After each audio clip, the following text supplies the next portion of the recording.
Good evening friends, my name is Krishna Kapure. आप सबका स्वागत है कॉमर्स दुनिया। चलिए आज अपन कैश फ्लो के क्वेश्चन करेंगे, लेकिन कैश फ्लो के क्वेश्चन करने से पहले अपन कुछ जान ले कि क्या शॉर्टकट रहेगा उसको करने के लिए, किस तरीके से हम करें जिससे आसान होगा। तो स्टूडेंट, मैं आप लोग को एक बात बता दूं कि कैश फ्लो का यदि आप क्वेश्चन कर रहे हो तो सबसे पहले मेन फोकस जो होगा वो बैलेंस शीट पे होगा। यदि आपको ये पता चल जाए कि यार ऑपरेटिंग एक्टिविटी, इन्वेस्टमेंट एक्टिविटी और फाइनेंस एक्टिविटी में हम किस तरीके से शॉर्टकट ट्रिक से ले जाएं इतने बड़े क्वेश्चन को, तो क्या ध्यान में रखना होगा। तो फर्स्ट ऑफ ऑल मैं आपको सिर्फ और सिर्फ ये कहूँगा कि बैलेंस शीट पे ही फोकस कीजिए। तो आइए देखते हैं, हम स्क्रीन में आपके सामने बैलेंस शीट दी हुई है। Equity and liability, share holder fund, non current liabilities और करंट लायबिलिटीज, टोटल लायबिलिटीज हो गई। फिर इसी प्रकार total assets, non current assets और करंट एसेट्स। ये आपकी मैंने छोटी सी एक बैलेंस शीट बनाई। अब आप सोच होंगे कैश फ्लो का इतना बड़ा क्वेश्चन और सिर्फ इतने से आइटम में कैसे पॉसिबल होगा। तो मैं अब आपको बताना चाहूँगा कि इसके अंदर आपको ये पता चलेगा कि कौन सी चीज़ कहाँ आती है। तो आइए फोकस करते हैं हम ऑपरेटिंग एक्टिविटी पे। ऑपरेटिंग एक्टिविटी बैलेंस शीट में हमें क्या देखना है, सिर्फ और सिर्फ करंट एसेट्स और करंट लायबिलिटीज। जी हाँ, आपको पता होगा कि ऑपरेटिंग एक्टिविटी में हम बैलेंस शीट में से क्या ले जाते हैं, करंट एसेट्स और लायबिलिटीज। इसके अलावा रिजर्व और सरप्लस में से आपको प्रॉफिट होगा तो प्रॉफिट, लॉस होगा तो लॉस वो लेना है। रिजर्व सरप्लस में से जनरल रिजर्व लेना है आपको, और अदर करंट लायबिलिटीज में से आपको प्रोविजन फॉर टैक्स लेना है। ठीक है, और कोई इंटेंजिबल एसेट्स हो वो रिटर्न ऑफ हो रही हो, गुडविल, ये सब एडजस्टमेंट पे मिलेंगे आपको। गुडविल, पैटर्न, रिटर्न ऑफ, और एडजस्टमेंट में क्या मिलेगा आपको, depreciation, sales of fixed assets, profit हो तो प्रॉफिट, लॉस हो तो लॉस। इतनी सारी चीज़ें आपकी ऑपरेटिंग एक्टिविटी में आती हैं, ये आपको वैसे भी पता है। नेक्स्ट, फाइनेंशियल एक्टिविटी में क्या रहेगा देखते हैं हम। इन्वेस्टमेंट एक्टिविटी में देखिए सिंपल सा आपको देखना है नॉन करंट एसेट्स और non current investment. Non current assets को परचेज किया है, नॉन करंट इन्वेस्टमेंट को हमने सेल्स किया है, परचेज सेल्स, तो उस तरीके से देखना है। और एडजस्टमेंट में ध्यान रखना है क्या, यदि रेंट रिसीव हो रहा है, डिविडेंड रिसीव हो रहा है और इंटरेस्ट रिसीव हो रहा है तो इसको भी हम ऐड करेंगे। अब लास्ट बचता है हमारा फाइनेंशियल एक्टिविटी। फाइनेंशियल एक्टिविटी में हमें बैलेंस शीट पे क्या ध्यान देना है, सिर्फ दो चीज़ों को देखना है, एक शेयर होल्डर फंड को देखना है और नॉन करंट लायबिलिटीज को देखना है हमें। फिर इसके बाद एडजस्टमेंट में पेड डिविडेंड होगा, इंटरम डिविडेंड पेड होगा, interest on long term borrowing होगा, प्रीमियम और redemption of share and debenture होगा, और अदर। फिर आपको करंट लायबिलिटीज में जाना है, शॉर्ट टर्म बोरोइंग में यदि बैंक ओवरड्राफ्ट दिया हो तो ये भी फाइनेंशियल एक्टिविटी में आएगा। इसके बाद लास्ट बचता है आपका क्या, कैश एंड कैश इक्विवेलेंट। उसमें cash on hand, cash at bank, current investment, market security और शॉर्ट टर्म डिपॉजिट। यदि ये दिया है तो ये सारी चीज़ें आप कैश एंड कैश इक्विवेलेंट में लोगे, ओपनिंग ऐड करोगे आप और क्लोजिंग आपका आंसर आ जाएगा। इतना हमें ध्यान रखना है किसी की क्वेश्चन को करने से पहले। आइए स्टूडेंट, हम क्वेश्चन स्टार्ट करते हैं। देखते हैं सबसे पहले हमारे स्क्रीन पर कौन सा क्वेश्चन है। देख रहे हैं आप क्वेश्चन, सेम एक बैलेंस शीट बनी हुई है आपको। तो सबसे पहले आपको बैलेंस शीट पे ही फोकस रखना है कि हाँ ये बैलेंस शीट है। देन आफ्टर आप नोट टू अकाउंट चेक कर लीजिए, और कोई नोट टू अकाउंट में आपको कुछ नहीं दिया है, रिजर्व एंड सरप्लस दिया है, प्रॉफिट दिया है, ठीक है, और कुछ नहीं, सिर्फ बोल रहा है प्रिपेयर कैश फ्लो स्टेटमेंट। तो आइए देखते हैं इसको कैसे बनाना है हमको। फर्स्ट ऑफ ऑल कंपनी का नाम, फिर उसके बाद cash flow statement for the year ended 31 March 2013। Okay, अब उसके बाद सबसे पहले आएगा आपका cash flow from operating activity. चलिए हेडिंग डाल दी ए मानकर हमने। फिर हम लिखेंगे reserve balance sheet in statement of profit and loss, closing वाला, मतलब इस साल का प्रॉफिट। फिर लास्ट ईयर का प्रॉफिट देखेंगे, लास्ट ईयर का प्रॉफिट माइनस करेंगे, करंट ईयर के प्रॉफिट में से लास्ट ईयर का प्रॉफिट माइनस करेंगे, तभी तो पता चलेगा इस साल हमने कितना कमाया। तो देखिए स्क्रीन पे कि 24,000 हमने लास्ट ईयर कमाया था, और इस साल प्रॉफिट कितना है हमारा 1,32,000। मतलब इस साल एट प्रेजेंट टाइम में हमारा प्रॉफिट कितना होना चाहिए, net profit before tax and extraordinary item 1,80,000 8,000। चलिए देखते हैं non cash item. Non cash item इस क्वेश्चन में कोई गिवन था ही नहीं तो हमने डैश कर दिया, होता तो हम ऐड कर लेते like this: depreciation, written off goodwill, written off patent, loss, profit on sales of fixed asset, interest on long term borrowing. इसे याद रखते रहिए।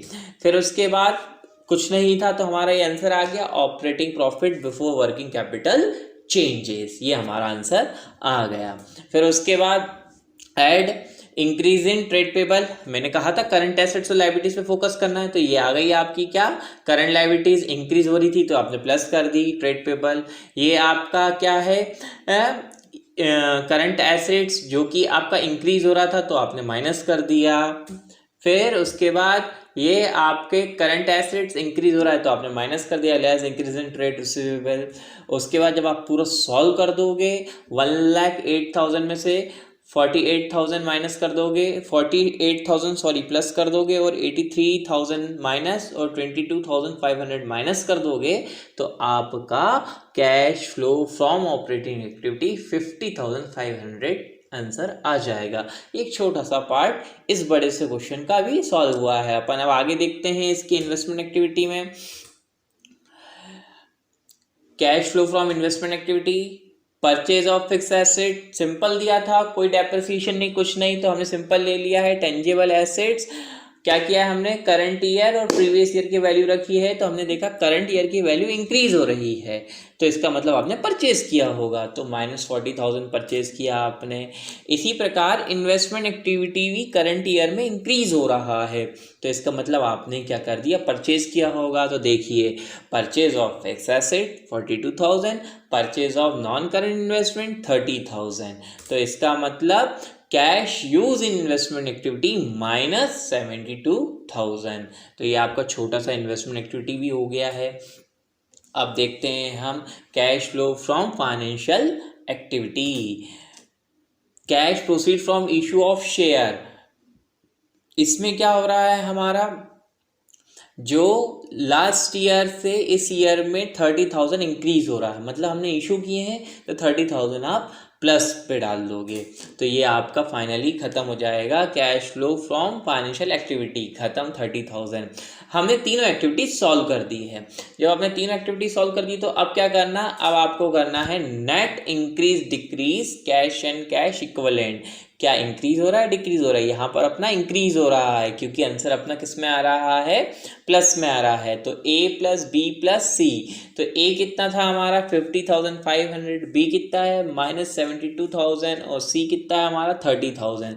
तो हम प्लस कर लेंगे 55,500 + 30,000 मतलब A + C और -B, तो हमारा आ जाएगा net increase in cash and cash equivalent 88,500। उसके बाद add operating cash and cash equivalent, इसके अंदर हमको क्या दिया था, इसके अंदर हमको क्या दिया हुआ है, इसके अंदर हमको इन्वेस्टमेंट करंट इन्वेस्टमेंट दिया हुआ और कैश एंड कैश इक्विवेलेंट दिया है। दोनों को जोड़ लेंगे हम 69,500 आएगा और जैसे ही आप इसमें जोड़ोगे 8,500 में 69,500 आपका आंसर आ जाएगा 78,000 जो कि आपका टोटल होगा, ग्रैंड टोटल होगा किसका, कैश एंड कैश इक्विवेलेंट के और करंट इन्वेस्टमेंट के। तो इस तरीके से ये क्वेश्चन सॉल्व हुआ। क्वेश्चन लगता लेंथी है लेकिन स्टेप बाय स्टेप करेंगे तो अपन को इजी लगेगा। आई होप आपको समझ में आया होगा। चलिए एक क्वेश्चन और ट्राई करते हैं अपन, क्वेश्चन नंबर 2। देखिए क्वेश्चन नंबर 2 में बैलेंस शीट दी हुई है आपको, ओके, नोट टू अकाउंट दिया हुआ है आपको और एडिशनल इन्फॉर्मेशन भी दिया हुआ है इसके अंदर। आइए एडिशनल इन्फॉर्मेशन देखते हैं हम क्या दिया है। Old machine having book value 42,000 was sold 56,000, मतलब एक मशीन थी जिसकी बुक वैल्यू कितनी थी 42,000 की थी और आप सोल्ड कितने में कर रहे हो 56,000 में सोल्ड कर रहे हो। और डैप कितना है, नीचे वाले एडजस्टमेंट में देखिए डैप दिया है, टोटल मशीन का डैप दिया हुआ है 20 8,000। जी हाँ, ये टोटल डेप दिया हुआ है आपको। आइए सबसे पहले अपन को क्या बनाना पड़ेगा, इसका डेप अकाउंट बनाना पड़ेगा। तो मशीन अकाउंट हम इसका प्रिपेयर करते हैं। देखिए एक बार मशीन अकाउंट इसका टू बैलेंस ब्रॉट डाउन। सबसे पहले आपको क्या दिया है, 2,80,000 की मशीन दी हुई है। ओके, ये वैल्यू दी हुई थी आपको। कैरेट डाउन की वैल्यू गिवन थी, जी हाँ गिवन थी, यहाँ पे लिख दिया अपन ने 3,92,000। बाय डेप्रिसिएशन गिवन था, लिख दिया बाय डेप्रिसिएशन। सोल्ड जो अपन जितने में सोल्ड कर रहे वो भी गिवन था, बिल्कुल बाय बैंक लिख दिया अपन ने यहाँ पर। अब प्रॉफिट भी अपन को गिवन था। एक्चुअल में सोल्ड में से अपन को क्या माइनस करना है, सिर्फ और सिर्फ उसकी बुक वैल्यू। तो प्रॉफिट भी आ जाएगा 14,000। बस अपन ने क्रेडिट साइड का ऐड किया, डेबिट साइड का माइनस कर दिया, बैलेंसिंग फिगर आ गई अपनी कितनी, 1,82,000। तो ये कहलाएगा परचेज ऑफ मशीनरी। जी हाँ, अब इससे अपन अब क्वेश्चन सॉल्व करते हैं। तो आइए कैश फ्लो का क्वेश्चन अपन स्टार्ट करते हैं। वर्किंग नोट अपन ने स्टार्ट कर दिया है। सबसे पहले अपन ऑपरेटिंग एक्टिविटी सॉल्व करते हैं। ऑपरेटिंग एक्टिविटी में अपन वही लेंगे, सबसे पहले surplus profit and loss closing year का 3,08,000। फिर ओपनिंग ईयर का ले लेंगे 1,82,000, इसे माइनस कर देंगे अपन, तो हमारे पास कितना आ जाएगा 1,26,000। आइए फिर इसमें से अपन नॉन कैश आइटम जोड़ते हैं। सबसे पहले डेप्रिसिएशन ऑन मशीनरी 28,000 ऐड करेंगे, क्वेश्चन में गिवन था। और प्रॉफिट हो रहा था तो प्रॉफिट माइनस हो जाएगा। अब इस क्वेश्चन में क्या करना है अपन को, 1,26,000 में से 28 माइनस प्लस करेंगे, डेप्रिसिएशन का प्लस करेंगे और प्रॉफिट माइनस कर देंगे। जी हाँ, तो हमारे पास फाइनली आंसर आ जाएगा operating profit before working capital changes 1,40,000। तो अब चलते हैं हम करंट एसेट्स और लायबिलिटीज की ओर। तो देखते हैं हम increase in trade payable. Current liabilities हमारी क्या हो रही है यहाँ पे, इंक्रीज, तो प्लस हो जाएगा 98,000। फिर यहाँ पर करंट एसेट्स इन्वेंट्री डिक्रीज हो रहा है, तो ये भी प्लस हो जाएगा 42,000। इंक्रीज हो रहा है हमारा करंट एसेट ट्रेड रिसीवेबल, तो माइनस हो जाएगा 2,10,000। तो फाइनली ऑपरेटिंग एक्टिविटी का आंसर आ जाएगा हमारा 70,000 प्लस में। तो ये हो जाएगा cash flow from operating activity 70,000। अब हम देखते हैं financial activity, investment activity. Purchase of machinery, ये हमने अपने अकाउंट में से फाइंड आउट किया है वैल्यू 1,82,000, और सेल्स कर रहे हैं हम 56,000। तो अब हमारे पास आंसर आ जाता है cash use in investment activity 1,26,000। तो ये हमारा आंसर हो गया है। जी हाँ, अब हम करते हैं financial activity, investment activity, cash flow from financial activity. Cash proceed from issue of share capital, हमने डिफरेंट अमाउंट निकाल लिया, तो इंक्रीज हो रहा था तो प्लस हो जाएगा। फिर उसके बाद cash flow from financial activity, plus का आंसर आ गया। अब net increase in cash and cash equivalent, plus A minus B फिर प्लस सी करेंगे हमें, तो 14,000 आ जाएगा हमारे पास आंसर। फिर हम उसमें ऐड करेंगे क्या, ओपनिंग 84,000, तो हमारे पास आंसर आ जाएगा फाइनली कितना 98,000 हमारे पास आंसर आ गया। तो इस तरीके से ये वाला क्वेश्चन भी सॉल्व हो गया। कैश फ्लो के क्वेश्चन क्या होते लेंथी है, लेकिन आप स्टेप बाय स्टेप करोगे। सबसे पहले ऑपरेटिंग, इन्वेस्टमेंट, फाइनेंस, ऐसे करके ध्यान में रखोगे तो आपको बहुत सारी चीज़ें समझ में भी आएगी।